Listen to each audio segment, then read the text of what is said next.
Bisa diperjelas Pak, karena memang sangat simpang siur tentang paruh waktu, yang memang sepertinya banyak orang yang belum paham gitu paruh waktu ini bagaimana. Isunya kan paruh waktu itu jam kerjanya full tapi gajinya separuh. Tapi ada juga yang bilang kerjanya setengah hari gajinya full gitu.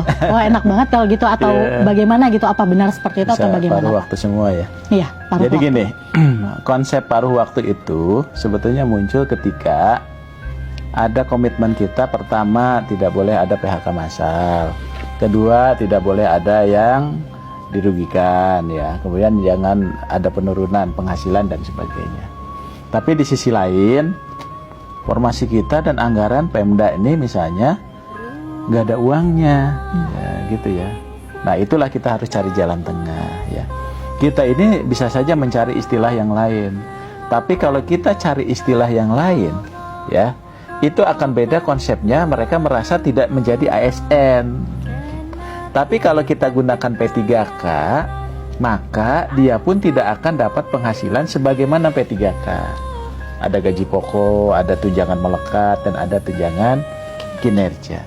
Tapi kalau untuk bayar tiga-tiganya nggak mungkin nih. Tapi kalau dibayar semua, kita nggak akan sanggup untuk mengangkat mereka.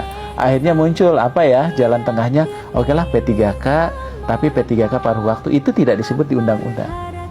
Di undang-undang itu P3K, maka tidak ada juga istilah P3K penuh waktu. Jadi P3K aja ini kita sebutkanlah istilah P3K paruh waktu, supaya pertama masih muncul nomenklatur P3K-nya. Oh, saya walaupun paruh waktu saya P3K nih. Yang kedua, oh saya tidak diberhentikan, ya tetap. Dan saya tidak ada penurunan penghasilan. Karena kenapa? Ketika saya jadi paruh waktu, maka saya akan dibayar dengan anggaran yang ada saat ini. Saya misalnya jadi guru, kemudian saya dibayar 1 juta, 1 juta itulah dia dibayar. Tapi dia sudah dilekatkan ketika dia mendaftar, kemudian ikut seleksi, gitu ya. Luluslah ternyata formasinya nggak ada, maka dia jadi paruh waktu. Nah jam kerjanya gimana kan gitu? Jam kerjanya itu nanti kita akan serahkan kepada pengaturan instansi masing-masing.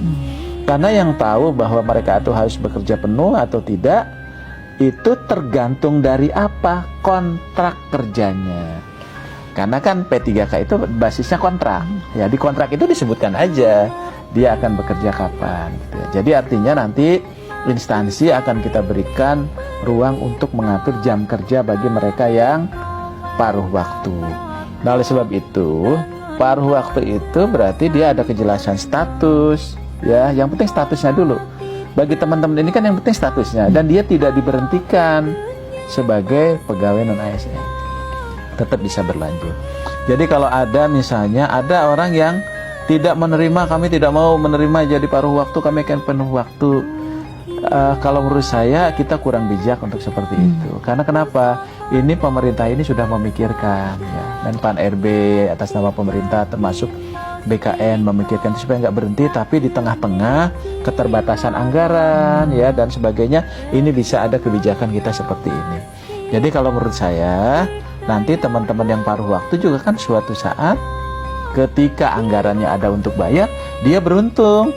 Apakah paruh waktu ke P3K itu perlu seleksi? Tidak perlu seleksi lagi.